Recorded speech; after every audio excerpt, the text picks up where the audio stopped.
KOAT Action 7 News. A bill in the Roundhouse could give state regulators more authority to pull cannabis off the shelf and recall it. The bill has already passed one committee and was heard again today. Our reporter Corey Howard joins us live now with an update.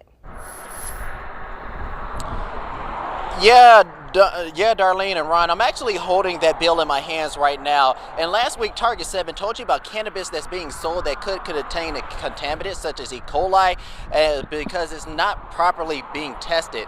Now, state lawmakers are considering giving state regulators more authority to seize cannabis that may not meet the state standards. We have a lot of administrative authority. We can fine, revoke, and suspend.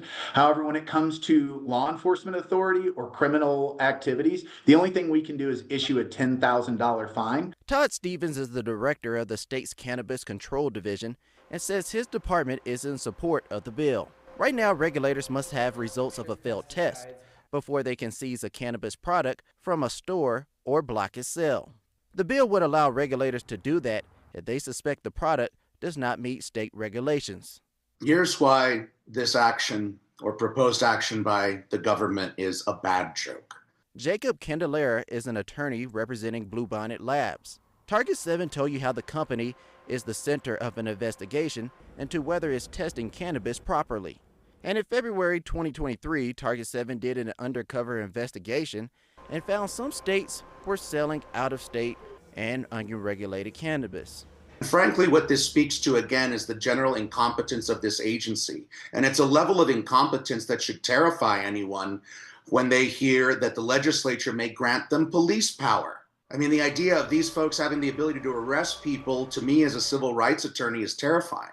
For people who have concerns that there may be overreach with this bill, what will you tell those people? You're looking at two completely different authorities within the CCD. Our licensed good faith operators who might be struggling with some compliance violations will likely never see this law enforcement bureau of the CCD in their shops.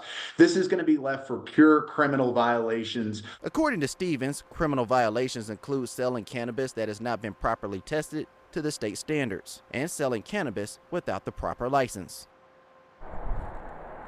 Now, I did speak to a few dispensaries and they did tell me that there's a need for more regulations, but they are still worried about possible overreach. Reporting in Albuquerque, Corey Howard, KOAT Action 7 News.